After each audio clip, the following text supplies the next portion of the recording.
Welcome to the T Report, where all of our takes are 100% free. Brought to you by Cody, the showrunner. Thanks for everything, Cody, with the opticals and everything. I'm your host, David Combs. Yesterday was NCAA Tournament Selection Sunday, but we are going to talk about the selection, the debacle and what happened with the brackets. We're going to talk about that, but I'm going to bring in my host, Tony Kennedy. We teased on our Thursday show, some of the statements that Nick Saban, former Alabama Hall of Fame, soon-to-be Hall of Fame head coach Nick Saban stated when he was on Capitol Hill discussing NIL in college sports. And we have our opinions, and we're going to talk about it. So to set it up, the image and likeness debate has been going on now for about 3 years, Tony. And there's been not enough guidance or direction from the NCAA, so it's been a little bit of chaos. And there are a lot of questions. And frankly, I think the college kids and their parents, and you know this, should have questions. They should ask. When I sent my son to the Heights, my wife and I we had questions that they had to answer for us to really be comfortable with the school. We could have gone to St. John's. We could have done DeMatha. We could have done Georgetown Prep, but we asked questions. Good parents ask these questions for their child, okay? And whether a kid can run a 4.3 40, whether he can hit a baseball 350 feet, he's still a kid. And parents have to be part of that conversation. Their high school coach has to be part of that conversation with the college coach. I think you and I both agree there. Yes, we do. Okay. Now, Nick Saban's main issues were with competitive balance. Yep. He thinks the NIL is an anathema to competitive balance. I will take that point, and you can bring your point in. I will say this. There is no competitive balance in college football. Wait a minute. Nick Saban didn't talk about competitive balance. Yes, he did. Yes, he did. He said it. Hold up, Nick. You mad because now everybody else can cheat like you've been cheating.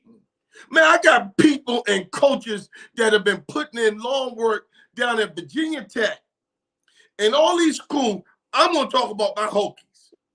Man, you've been cheating for years, and now you mad because everybody else can cheat? Now we call that a level playing field. Man, I ain't messing with Nick. The Southeastern Conference's unofficial motto is, if you ain't cheating, you ain't trying. You ain't trying. Come on, man. All these Alabama and all these Arkansas, Alabama, I will put my coaches State on the phone with them.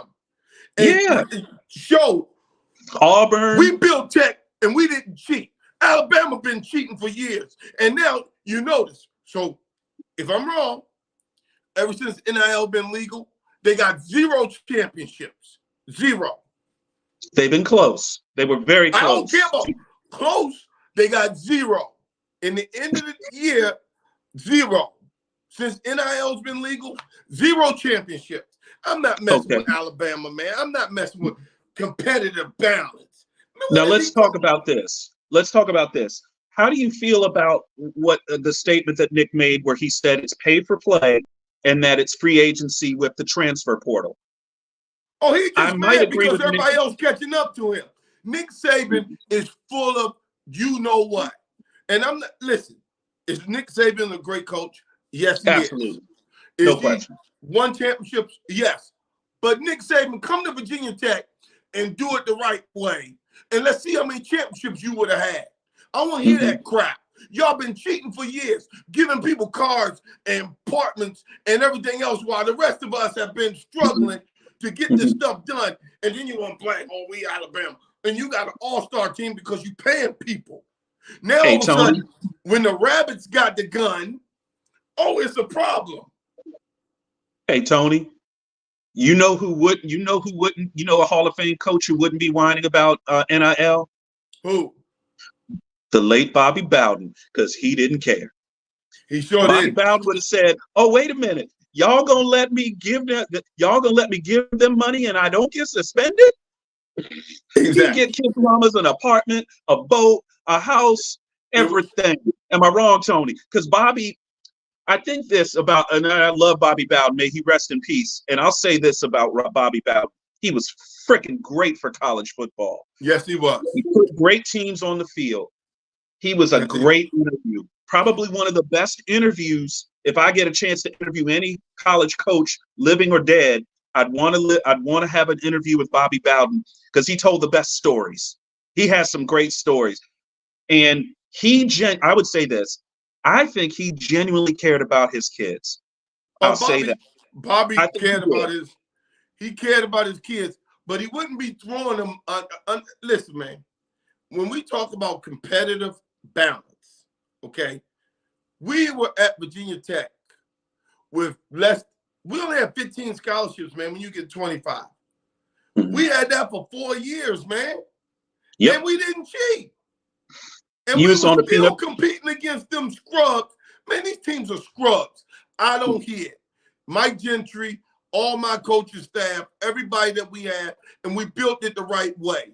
And that's the reason why in life, nobody gave us anything. So when we get knocked down, we know how to get right back up because we've been built that way. I have no respect for Nick Saban for saying that part. None whatsoever. I'm done. What do you feel about that transfer portal? Now, I think we can both agree that something needs to be done to keep some kind of baseline of stability within rosters. Do you think that it's too much?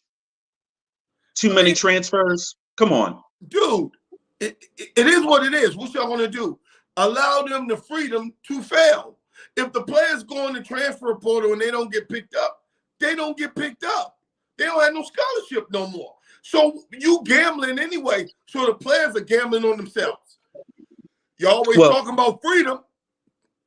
Well, there it is. And let's call it what it is. And this is going to go into my deeper point after I bring this next topic up.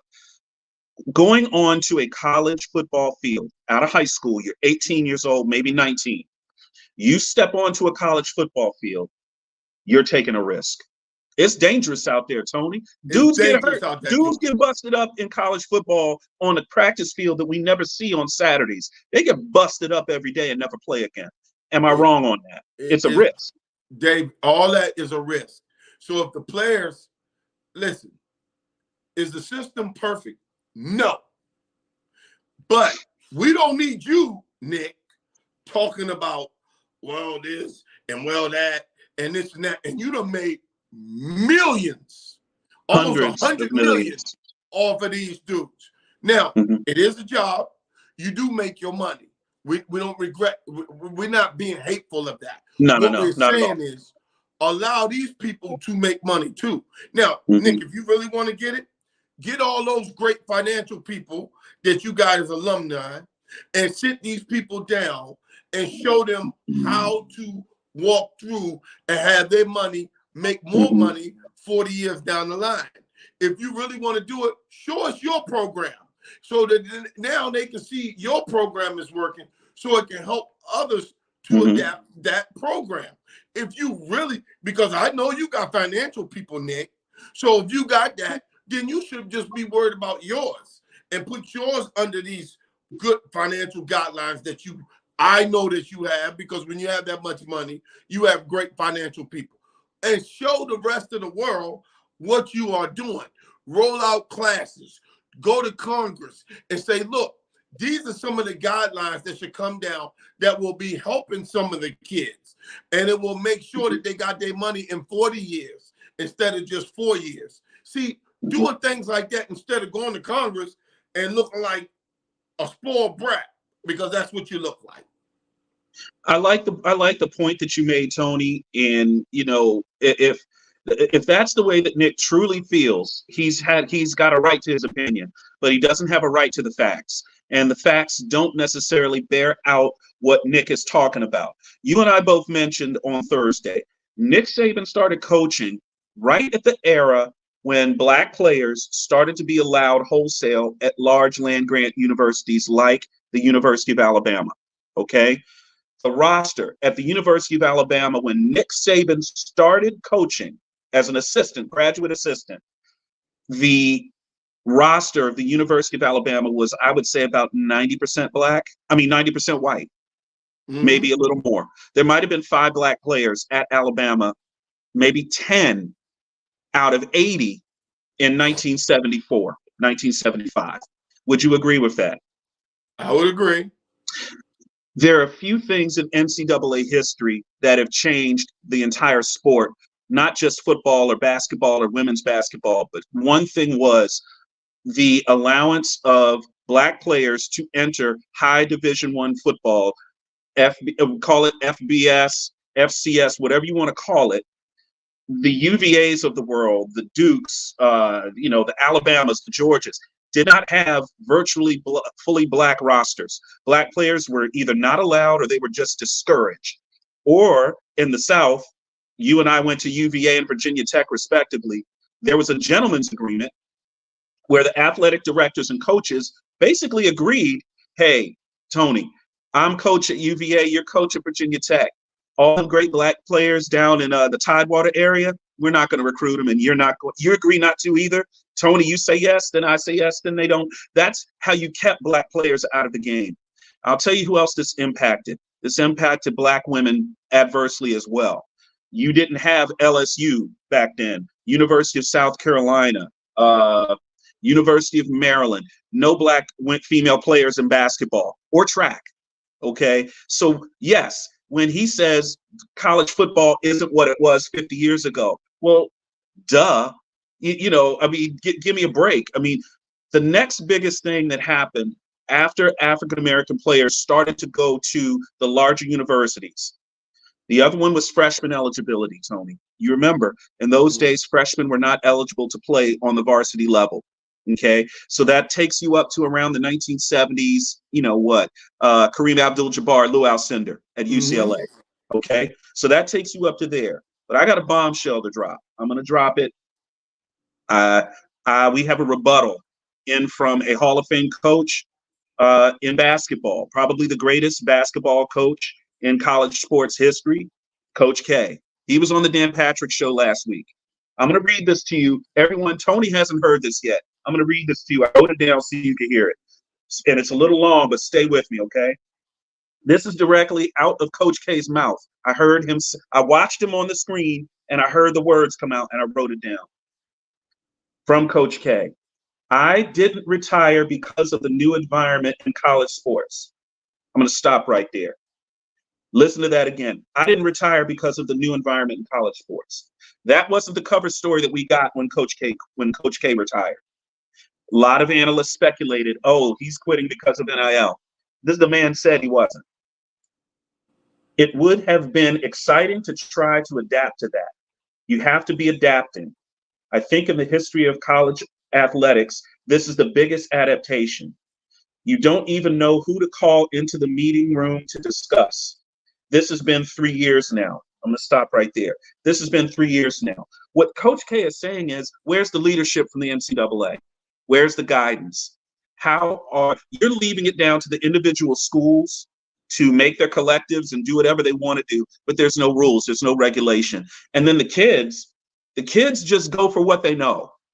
If a kid has experts helping him or her set up their NIL deals and set up their image and how to develop their brand so that they can make money, that's great. But a lot of these kids, Tony, and you know this, I'm going to let you chime in. A lot of kids don't have that, do they? Hell no, they don't have that. They got a bunch of people around them just give me. And they're not, listen, it's almost cliches. It is. 40-year decisions instead of 4-year decisions. You got to, if you're amassing that amount of money, you have to find a way first to not get taxed. Second, how am I going to make this money work for me when I don't go pro? Because 99% of the chance you're not going pro. So right. How do make the assumption?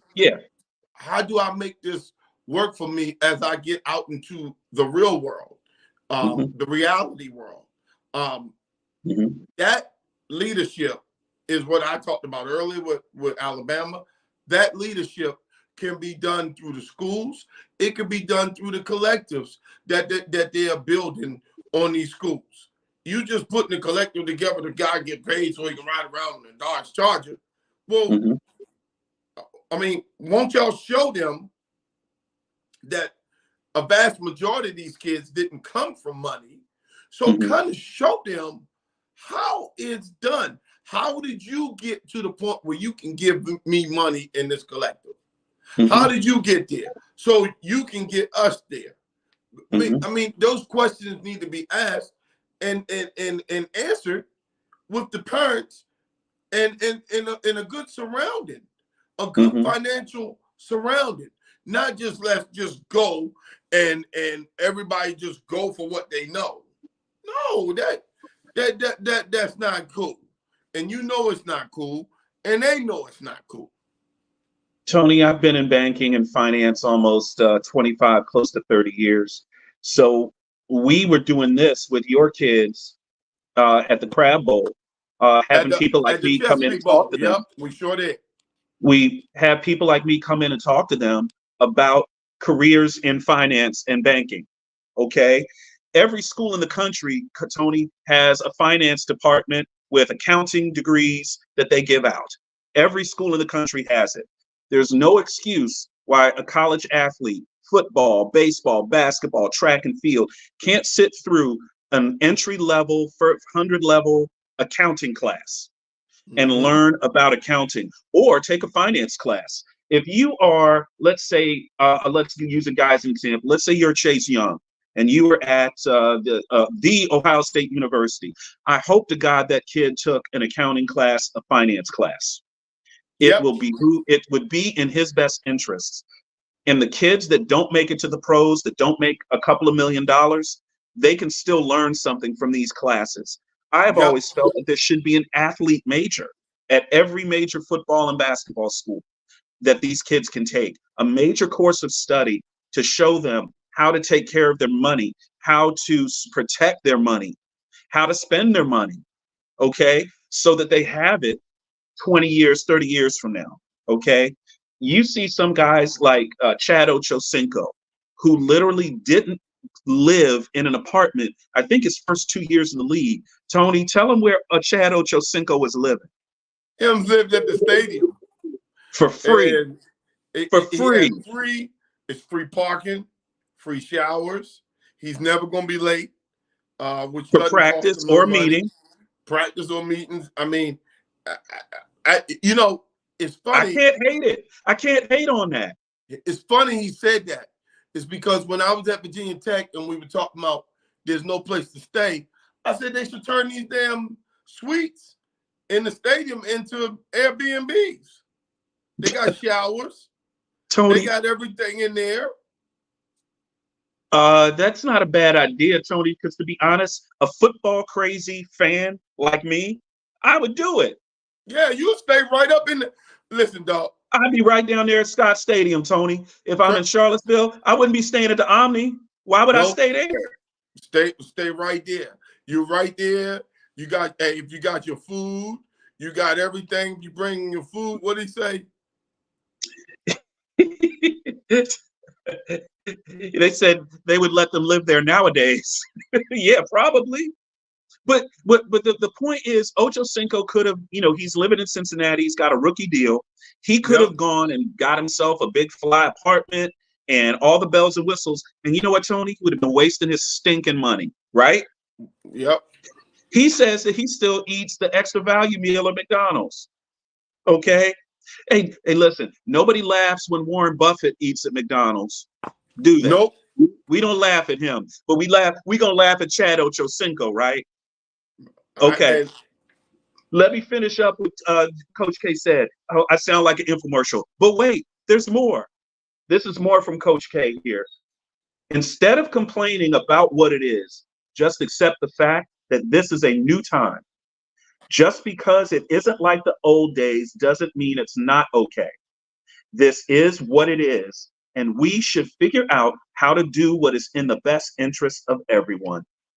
This is said by Coach K. These are his words. So let's talk about leadership in the NCAA. The NCAA was instituted, everyone, in 1906. Okay, 1906. That's over 100 years ago. Okay, 120, 118 years ago. College football was being played many years before that. It was unregulated. This was the days of leather helmets. This was the days of no pads. This was the days where guys would get killed playing football. It was a dangerous sport. Yep. So in 1909, Tony, there were 26 football deaths across the country. 26 men died. Young boys died. So in 1908, that's when these guys died.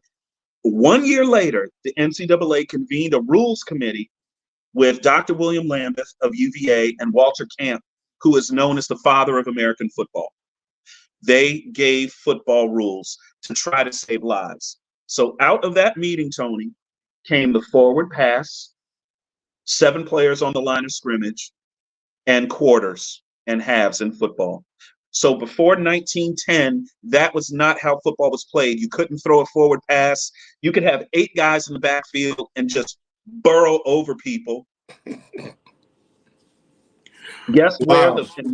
And in 1910, the first college football game was played with new rules. Where was it played? Charlottesville, Virginia. Charlottesville. That was 1910. It was under the direction of Dr. Lambeth, and he reported back to William Camp. That's how we have rules in college football. So the question is, sorry for the history lesson, guys. I'm really into this stuff. No, we needed that. The question is, we've gone 3 years now, and the NCAA hasn't convened a rules committee. They haven't sat down and gotten the key players in the room, smart people. You've told this to me many times. 2 things, adapt or die. That's 1. But number 2 is get the smartest people you can in a room and hash out what we're going to do next. You want to fix the transfer portal. You get me guys like, some retired athletic directors like Craig Littlepage from the old school. You get me some new school athletic directors that are currently working. Get me some guys that are smart, people like you that played college sports. Get a couple of big name guys that played college sports to lend their voice to it. We need current players, current student athletes, or recent student athletes that have gone through the NIL situation, gone through the transfer portal, so that we can understand where the students come from. And we do need to talk to the parents, because after all, without parents, Tony, you don't have kids. Without kids, you don't have players. Without players, Nick Saban's out there coaching me. And y'all don't want to see me playing football, okay? Y'all ain't coming out there to see me play, right? Right. So why doesn't the NCAA use what they have? The NCAA literally is athletic directors. That's all it is. School administrators. That money Tony? coming in. That money is coming in so fast and so furious that they ain't even thinking about that, dude.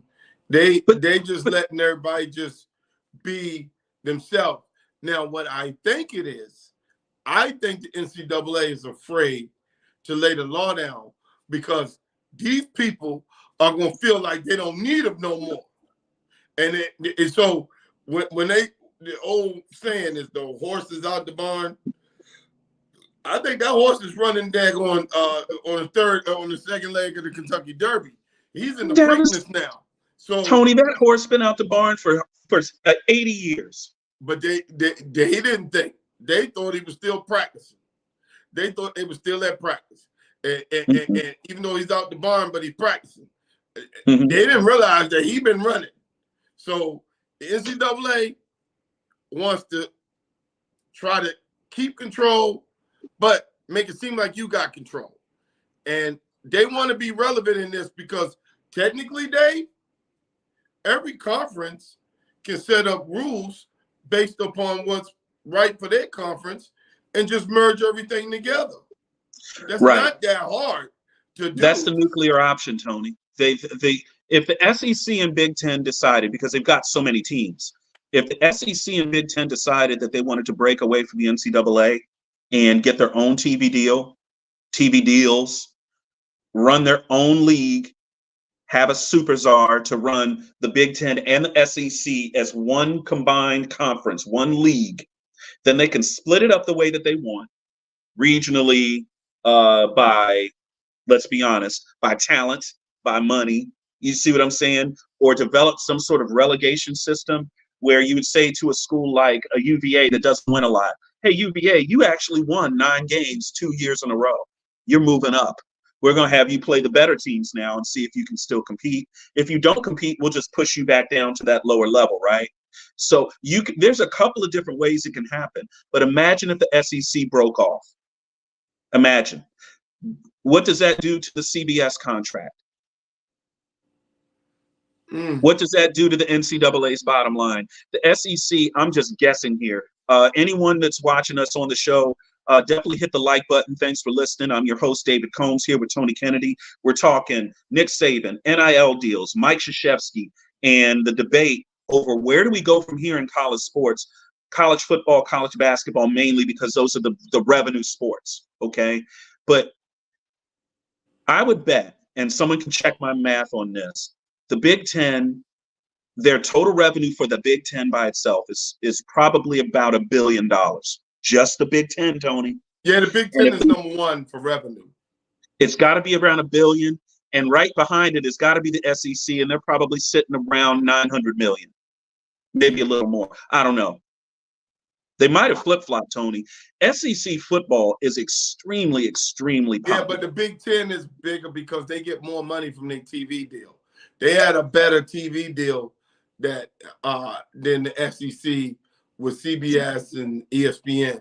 The Big Ten had a huge. Remember, the Big Ten network was the first network. So the Big Ten network was first. That's right. Their money was long, so they had a vision. They understood. They understood a lot what was going on, and that move that they made by grabbing the LA and San Francisco and Seattle. Phoenix, that was pretty damn good. Those are TV sets, Tony. It's TV sets. It's eyes watching. It's eyes watching your product. That was pretty damn good. Well, you remember back in the day, when did Penn State join the Big Ten?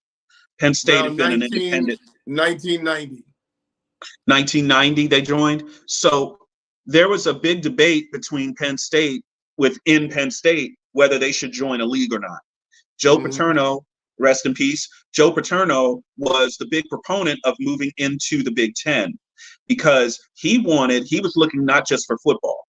He was saying that being part of that large conference and being part of the Big Ten consortium was good for the school, was good for Penn State. He first proposed a league with all of us independents.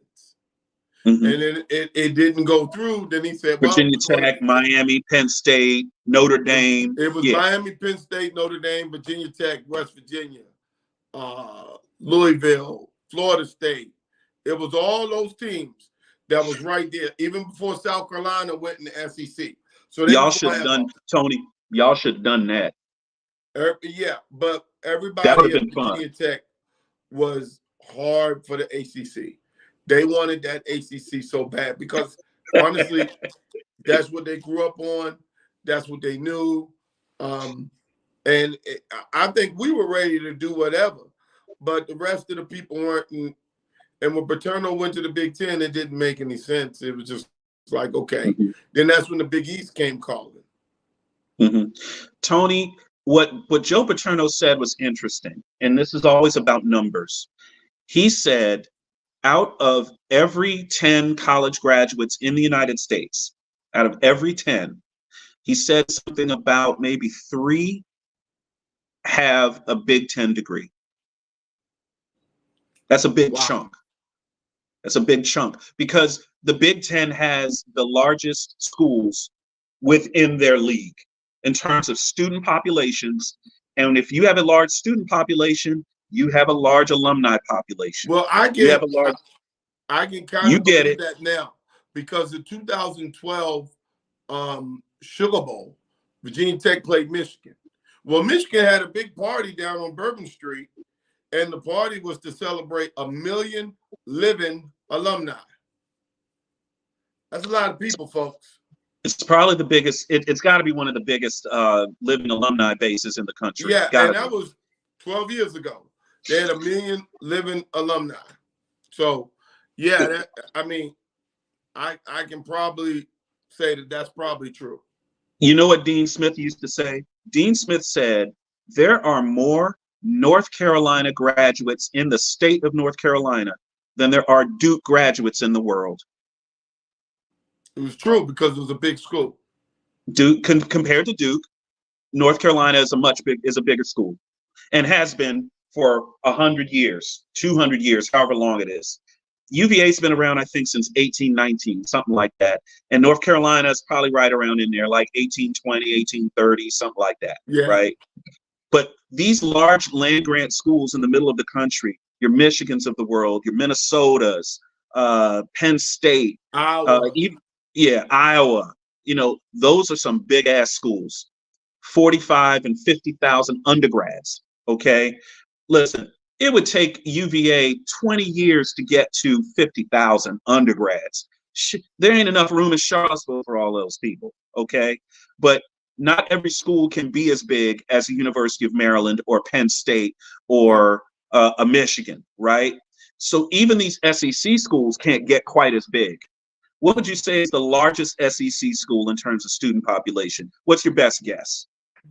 Probably Georgia or LSU? Florida. Florida. Yeah. You're right. Florida. Yep. I would say Florida, maybe Alabama. Georgia. Georgia. Okay. Where's Heather at? Heather would know. So yeah, I would say those are pretty big schools. The ACC, when Maryland was in the ACC, it was always Maryland. It wasn't close. Maryland had around 40,000 something undergrads or something like that. They were huge. Okay. Mm-hmm. But now I would imagine it's probably Florida State. Probably.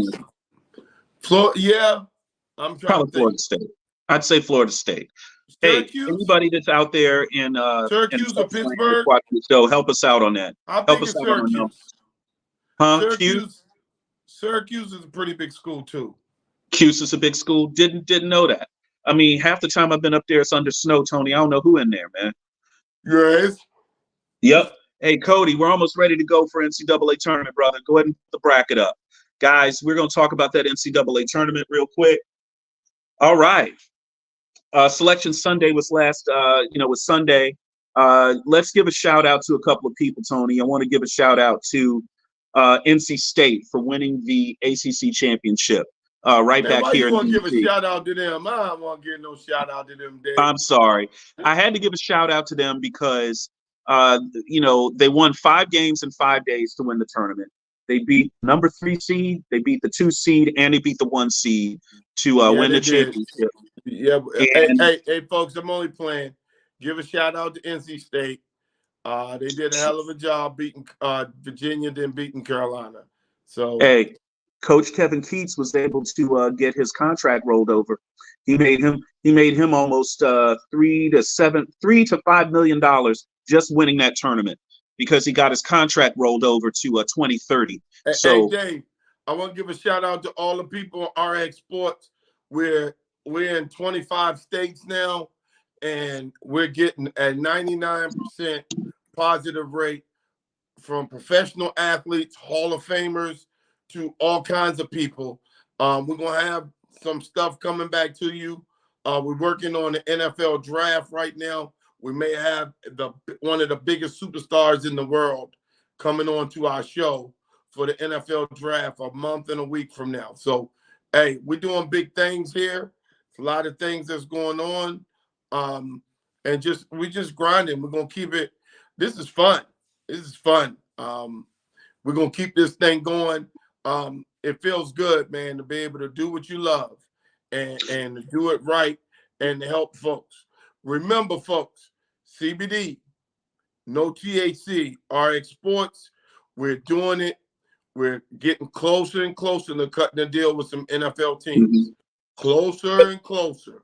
And hey, Tony, we have a couple of Hall of Famers that we're talking to that want to use our product.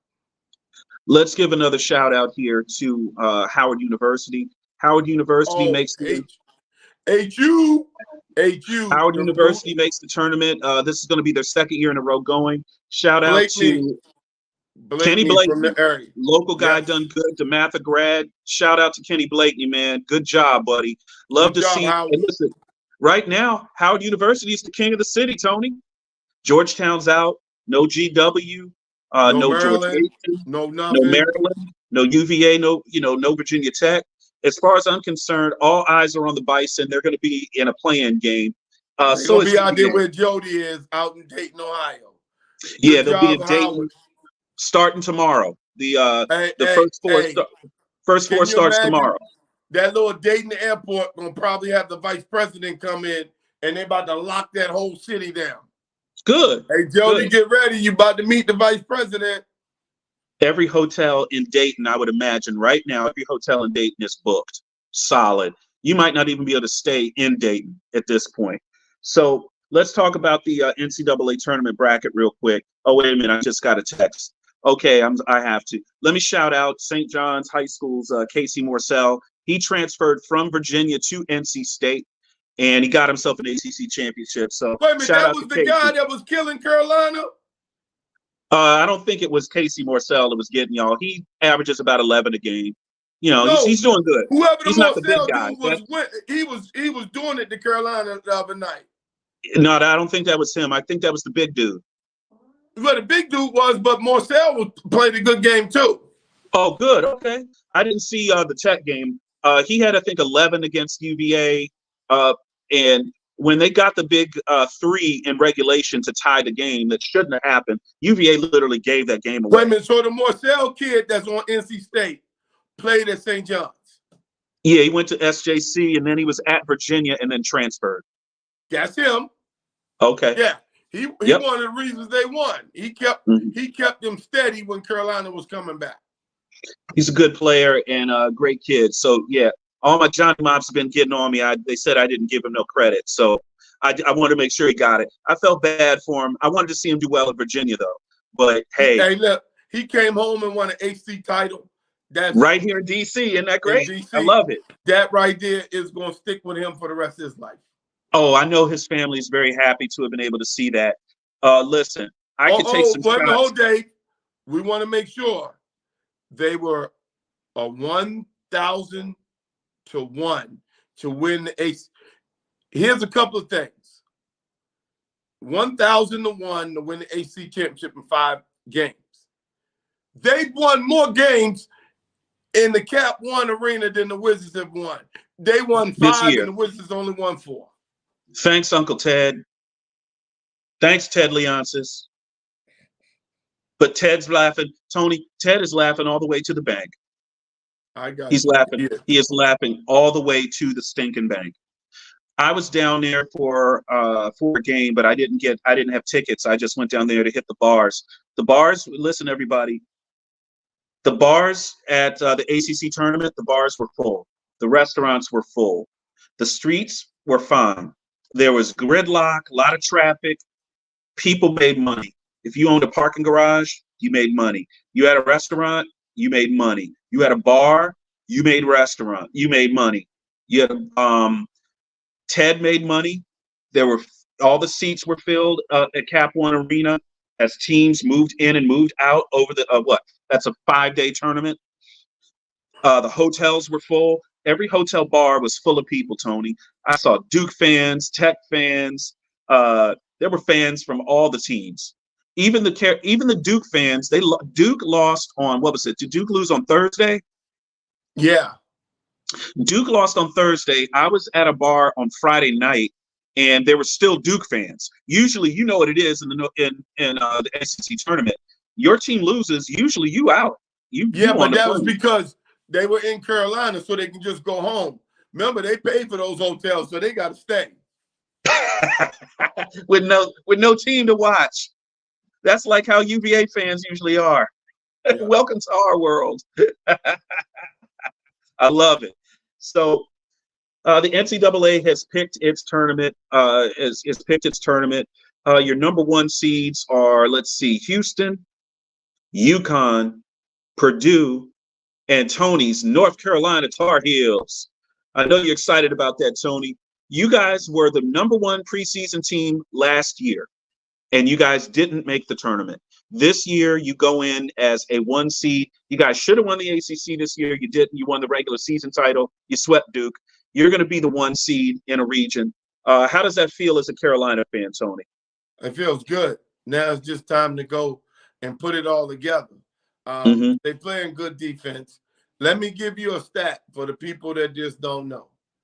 The last 4 national championships Carolina has won, they did not win the ACC championship. So the last time they won both was 1982. And they winning the ACC doesn't equate to Carolina winning the national championship. It just doesn't. I don't know why that goes with Carolina. Maybe because they get tired, because they playing the same old people, maybe sometimes 3 times. But the last 4 times that Carolina has won the championship, they did not win the ACC title. Now, UConn won their championship. They won the Big East this year. They beat St. John's in the championship game. Rick Pitino's St. John's Red Storm. And the Red Storm were not picked for the NCAA tournament. And the St. John's Red Storm have decided not to take an NIT bid, which I don't like. I think that teams that are turning down these bids, and I think there are 8 so far. Memphis turned it down, so that's Anthony Hardaway. He turned it down. Mike Woodson at Indiana, he turned down an NIT bid.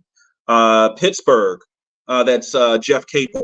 They turned down an NCAA, the NIT bid. So that's 5 coaches I just named, and there were 3 other schools that decided, hey, we're just not going to go. I don't like the practice. I think you should play in the NIT at least. If you are not selected for the NCAA tournament. I know it's upsetting. I believe it. It's very upsetting for teams and coaches, but I think you should still go. I don't think it's good for Tony. I would say this. People talk about kids not doing the right thing and it's bad for college sports. I think not going to the NIT is bad for college basketball. I think it's bad for the product. Who did it last year? And I told you I thought it was a good move. Can't remember. Who is that? A number 1 seed this year. Carolina. Yep. I still think it's not good for the sport. In the long run. Sometimes, Dave, your team is tired. The kids got to get back to doing schoolwork. They're tired. And sometimes you want the nightmare to be over. And, in this way right here, I mean, let's roll. It's your option. But guess what? Every big school that turn it down, there's going to be a smaller school that's going to be happy, that's going to go play. And okay, I can dig it. Hey, you don't want it, somebody else going to get it. Okay, I can dig that. See, everyone thinks that Tony and I agree on everything. We don't. I disagree with Tony here. But Tony, you're making a great point. Carolina, number 1 seed, number 1 overall seed. They were the number 1 preseason team last year in 2023. Had an awful season and then missed the tournament, right? That was last year. But they wiped the slate in terms of the results. And Armando Bacot comes back. They did lose a guy. They lost the kid Love that went out west. And now they're back in the tournament as a 1 seed. So in this, they get their happy ending, and they're going to have a shot at a national title. And then, frankly, Tony, I think this field is pretty wide open. I think you could say that UConn is the favorite, but they're not invincible. UConn's not invincible. No. UConn is playing this year, and the success that Dan Hurley has had, they have 1 McDonald's All-American, Tony. 1. It's about coaching and development. Wait huh? Didn't Nick Saban say development and they lost control and this and that? Well, UConn seem like they doing it right there with only one McDonald's All-American, and they got a national championship last year and they number 1 ranked this year. I mean, it seemed like it can be done. It can be done because Hurley knows how to adapt. Hurley didn't have all the great stuff just handed to him and the best recruits and everything else where he had an advantage over everybody else. He had to work within the system. You got to learn how to work within the system. To sit there and cry and complain, work within the system. Black Yep. folks, we've been doing it a long damn time. Learning how to work within the system. Learning how to have a voice. Having a voice for a phone call. A job voice. Oh, and that home voice. Learning how to be polite everywhere and this and that and being so we don't look them. Man, get the hell out of here with that. Cry at river somewhere else. Mm-hmm. Sorry. Now we move over to Purdue, one of the other 1 seeds. Purdue has been dominant all year. I think they've lost maybe 3 or 4 games. They lost in the Big Ten semis. They didn't win the Big Ten, although they were the overwhelming favorite. I thought it was interesting. They've got a big 7'4" center, Zach Edey. He is a throwback to a previous era. The way that the game is played now, you don't usually have a 7'4" guy, but he is skilled. He's not a stiff, he's athletic, he can move around a little bit. I think Matt Painter, the job that he's done at Purdue, Purdue is one of the best programs in the country. They don't get the fanfare that the other programs get, but we remember, what was that, 4 years ago in the Elite Eight classic game with UVA that went to overtime. 5 years ago. 5 years ago, classic game that went into overtime that UVA miraculously won. They were very lucky to even get to overtime. That's how close, Purdue was to maybe getting a shot at a national championship. Great game, and I think Matt Painter and his guys deserve, after some early tournament upsets and some disappointments, they deserve to get to a Final Four. I hope they get there. Another team, Kelvin Sampson's Houston Cougars, one of the other 1 seed. If there are 10 better coaches in college basketball than Kelvin Sampson, I'd like to see him. Yeah, he is a great coach. Great coach. I don't feel right about their team. You don't? I don't. I'm pulling for right. Houston, man. They've been top 5 all season, man. They are stumbling down the block. I don't feel right about them. And Purdue, if you mess up my bracket again, I will never cheer for you fools again. Hey, someone get Matt Painter's email address. We'll send that over to him. They've gone through some stuff, Tony. I mean, they've been close. I would imagine they probably still have nightmares about that UVA loss. If I was Matt Painter, I know their fans do. Some Purdue fans really, got me in my email, and they were like, yeah, we should have won that game. We should have won that game. And how I responded to each and every one of them? I said, yeah, you should have. That little guard they had, Carson Edwards, I think he put up 42 on Virginia. He was killing Virginia. That was a hell of a game, man. I'll tell you what, I bet you, if Carson Edwards came to a UVA game and stood up, they wouldn't boo. They wouldn't boo him. They scared of him. People from UVA wake up in a cold sweat, not believing they actually won that game. That's how close that was. It was a great game. That was a great game. Purdue deserves to get to a Final Four, but yeah, to Purdue, if y'all mess up Tony's bracket, he's gonna be looking for y'all. Yeah, I don't have much faith in them. I see some upsets on the horizon. I see big programs like Kansas getting out of there. Kansas is limping, Tony. They're limping. Yeah, they're limping right now. They're limping hard. So out of the top 4 teams, out of the 4 1 seeds that we just profiled, North Carolina, Purdue, Houston, UConn, give me somebody outside of that 2 seed, 3 seed further down the bracket that can win this tournament. I got one.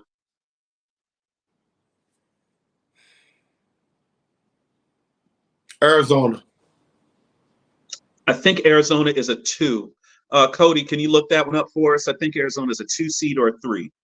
Outside the 2 seed? I think Iowa State has a chance to win this tournament. Iowa State got a good team, but I like Arizona's team. And hold on. Let me pull on the other side. It's I don't know. I like that Oregon team too, man. Hey, Mike Francis, thanks a lot, buddy. I get you, man. The real HU, Howard University, absolutely. I like that Oregon team, dude. I I like You like Oregon, and Oregon? I like Tennessee. They've been playing good ball all year, That's and Rick Barnes, right? yeah, and they're not getting the credit for it. And they've been playing good ball all year long, Mhm. dude. And they're not getting credit for it at all. So yeah, they've been playing ball all year long. Hey, Tony, Oregon is an 11 seed, buddy. You sure about that? I like them. They won the You like Pac-12. Oregon. Now, They won Oregon, the didn't Pac-12 Oregon tournament. won the Pac-12 this year. So that's the automatic bid. So think about it, Tony. If they got an automatic bid and they're an 11 seed, they had a shot to not be in this tournament, man. Yeah, but if they can play. I mean, they obviously won a big time. They won the last Pac-12 tournament in history. Let me go down this bracket real quick. Oh, Cody just took it down. Thanks, Cody. How about someone like, let me give you a crazy one. I've got Wisconsin as a 5 seed and JMU, James Madison, as a 12. Give me James Madison to get out of to that game. They're going to be playing in Brooklyn. I'll take James Madison at 31-3 and winners of the Sun Belt. James Madison has beaten, I think, Michigan State this year. Wisconsin don't want to see them. A 12 over 5 is Grand Canyon. Sound like an online school playing against St. Mary's. Yeah, St. Mary's. Yeah, but I like that St. Mary's made the tournament this year. Usually, that league out there is a one-bid league, the West Coast Conference. Hey, shout out to my son, Big Lil Harrison, out there at the University of San Francisco. You guys didn't make it this year, buddy. Y'all lost to Gonzaga in the conference tournament. So that's the conference my son's school is in, San Francisco. So no tournament this year for you guys. All right, let's go down the bracket here. Do you see any other lower brackets, some double-digit seeds that might win? I've already said I think James Madison. I'm going to bet on them outright. They win that. They win that first game. I'll take Duke over Vermont, and honestly, I give James Madison a puncher's chance against Duke. McNeese State over Gonzaga. Wow. Okay. And Grand Canyon over St. Mary's. Those are my 5 and 12s. Give me some talk. Talk to me a little bit about Marquette. Do you like Marquette? I watched them play about 4 times. I mean, they up and down to me, man. And it's so damn hard because you wait a minute. They didn't make it? Marquette didn't make it? Yeah, they did. They right here. They're on the south. Oh, they're in the South region. My bad. Okay. Western Kentucky. They're a 2 seed. Okay, yeah, I was gonna say. Give me Marquette to make it to the Elite Eight this year. I'll take them. They gotta beat Florida. They'll beat Florida. I'll take them. I always got to root for the short guy. I always root for Shaka Smart. Hey, Shaka Smart, stay off the court, man. You can't be trying to stand up when the other team is trying to play offense on your side. Sit in that chair, man. You tripping. Let's see. Nebraska at 23-10 against Texas A&M. That's the 8-9 game. Hey, you hear me out. The winner of that game will beat Houston. Oh, no, Tony, no. Yep. Okay. Y'all heard it here first. We're going to clip that. The winner of the 8-9 game in the South region playing in Memphis is going to beat Houston. Okay. We're going to hold you to that one, Tony. Yep. I'm going to tell you what. Howard is a 16 seed. They're going to be playing, I think, on Tuesday in Dayton. They're playing against Wagner, right? Howard all day. I'll take Howard. Give me the Bison, baby. Let's go. I always root for HBCUs, y'all. Get mad at me if you want. They're at a competitive disadvantage in the NCAA tournament, so they're always the underdog. The other 16 seed game is Montana State versus Grambling. Give me Grambling. Shout out to our boy Doug Williams, Grambling grad. Let's go with that. These are going to be Let me see. Game What start do we got? tomorrow. Yeah, the first four starts tomorrow. That's right. Let's see. Where's the national championship? Where's the Final Four this year, TK? Oh, it's in Phoenix, Arizona. It's down in Phoenix. Nice. It's a Yeah, nice town to be in for that. the regional finals are Dallas, LA, Boston, and I think Detroit. Okay. Okay. Yeah, So and the I Midwest see. is Detroit, the South is Dallas, the West is LA, and the East is in Boston. So, Tony, let's talk about your side of the bracket down here in the West region. North Carolina is going to be playing in Charlotte, and Arizona gets to play out of Salt Lake City. Okay, they're the 2 seed.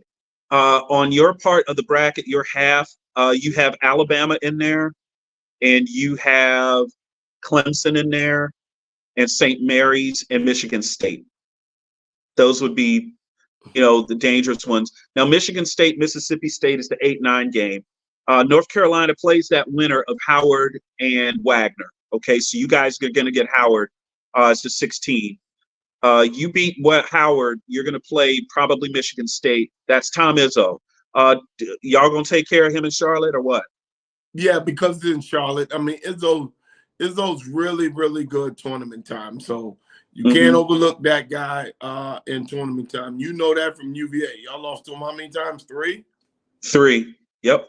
Yep. So can't overlook that guy in tournament time.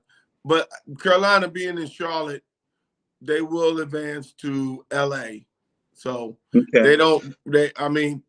once they go to LA, they're gonna be out west, and then they got to go to Phoenix. So yep. I think, you know what I like about Coach K? Coach K said, when you're looking at all this bracket, it's all noise. He said you have to set up every game and everything as a mini Final Four. Whenever you land, you got 2 games. So you got the first round, you got the second round. You advance to the regionals. Then you got the Sweet 16 game, then Elite 8. Then you advance to the Final Four. And that's your third set of 2 games. He said you have to set up into mini tournaments. I never forget him saying that and making it small and making it meaningful instead of just looking at, because if kids just look at this thing, it looks like a bunch of just teams, but when they're just small like that, it's just little mini tournaments. Let me throw one at you. You got Virginia and Colorado State as 10 seeds. They would enter the tournament. The winner of that would enter the tournament in the Charlotte region and would be playing against Texas. If you're Virginia and you can get past Colorado State, you basically get a home game against Texas. I said that when it came out. You can't ask for anything. You can't ask for a better draw than that if you're UVA. From Charlottesville to Charlotte, it is not that much, and your fans are all there. They're already there. Yeah, they're already down there. That's an advantage. Yeah, you can't. If you're UVA, you can't complain about that.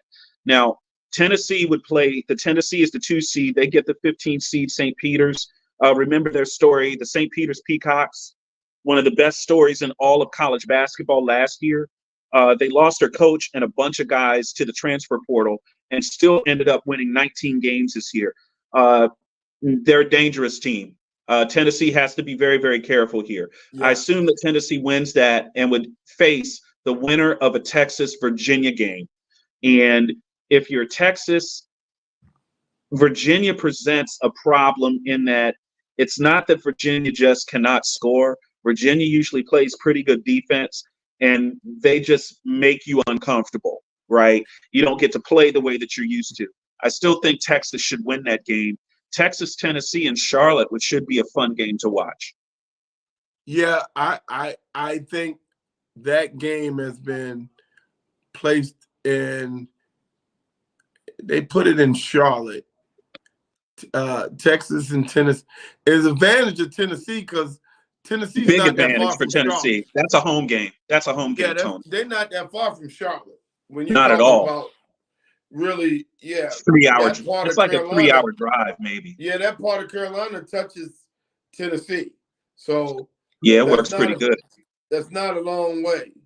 What state doesn't? What state doesn't Tennessee touch? I know it doesn't touch Maryland. It don't touch Maryland. Yeah, It touches but what? Virginia, North Carolina, South Carolina, Georgia. yeah, Yeah. Okay. How about this, Tony? Let's look at Clemson and New Mexico. That's a 6-11 game. That's going to be played in Memphis. Again, Clemson, you got a good draw here.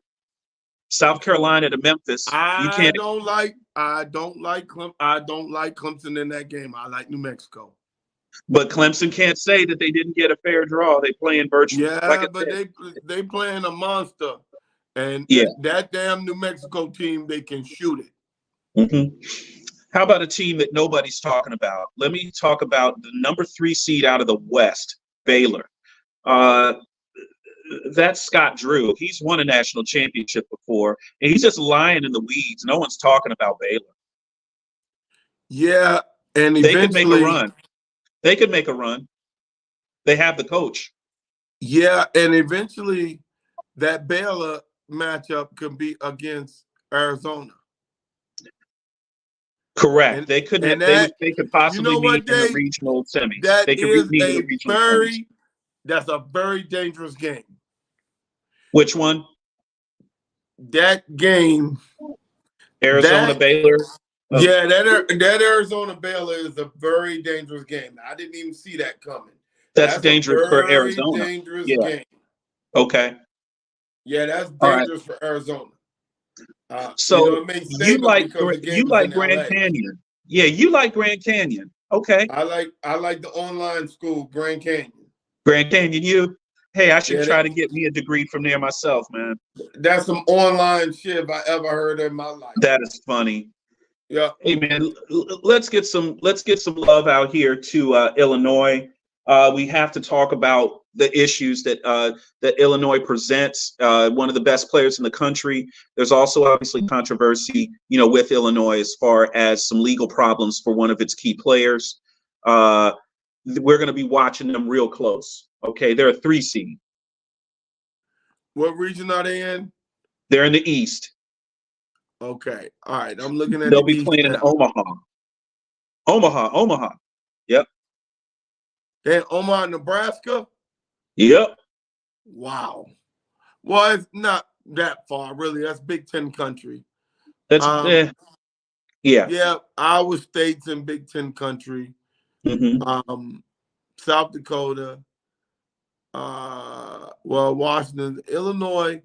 That's not bad being in Big Ten country there, Omaha. No, it's not bad at all. It's not bad. Yeah, the Illinois team to me, are they the best over there? Don't know, but I think they're they're the best team in the Big Ten to me. My opinion. Over Purdue? I think they are. And by the way, Purdue didn't win the Big Ten tournament. Okay. I still think that Illinois is probably the better team. As a 3 seed, I think that puts them in a good spot. I think they're in a good spot. Their potential is to play a potential Iowa State in a regional semifinal to get to the regional final. They'd be staring possibly at a UConn or maybe an Auburn. That's a team we also haven't talked about. Auburn, Bruce Pearl coached Auburn. Bruce Pearl's been to a Final Four. You remember 5 years ago, University of Virginia beat Auburn in one of the more controversial finishes to a Final Four game that we've seen over the past 5 to 10 years. You remember Kyle Guy on the protested 3-point shot. He was fouled. UVA was down 3, and he had to step to the line and hit 3 free throws. Okay. You don't get more pressure free throws than that. That was ballsy. And I can guarantee you, most people that say, oh, I could hit free throws, you ain't hitting free throws like that. That's pressure. So Bruce Pearl's been to a Final Four. He's a 4 seed here. Playing in Spokane, he potentially could be looking at a UAB or San Diego State to get to a regional semi. And then I would say, I think UConn at the top of that East bracket goes all the way down to that regional semi, and then doesn't get anybody that's going to give them a game until they see Auburn. Yes. Now that is a matchup that UConn could go down in. Okay. That Auburn and UConn, I can see that right there, man. Mm-hmm. That's a tough one there. And should be that's one of the games I would like to see. But you also like that coaching matchup. Danny Hurley is a very fiery individual. He really gets after it on the sideline, and so does Bruce Pearl. They coach a lot on effort and emotion. And that would be a great game. That would be one of the better games of the tournament, to be honest. Yep. So I'm feeling good about my bracket, Tony. I'm going to fill mine out tonight. I'm going to send it over to Cody, and we'll get it online. Everybody that's been watching the show. Can you start one? The TD report, I think we still got it. Don't we? Tony, yeah. Cody can set that up, yeah. Yeah. You mean a bracket? You want to do a bracket challenge, Tony? Yeah. Yeah, we'll get someone to set that up for us. That's cool. Yeah. Yeah. Hey, do a bracket challenge. Hey guys, if your team didn't make the NCAA tournament this year, I'm sorry to hear that, buddy. Send all complaints to the inbox. Thanks for listening. This is my host, Tony Kennedy over here. This is this show. I'm your host, David Combs. This is partially my show, but this is more or less the Tony show. All right, folks. Appreciate you guys. Thanks for watching.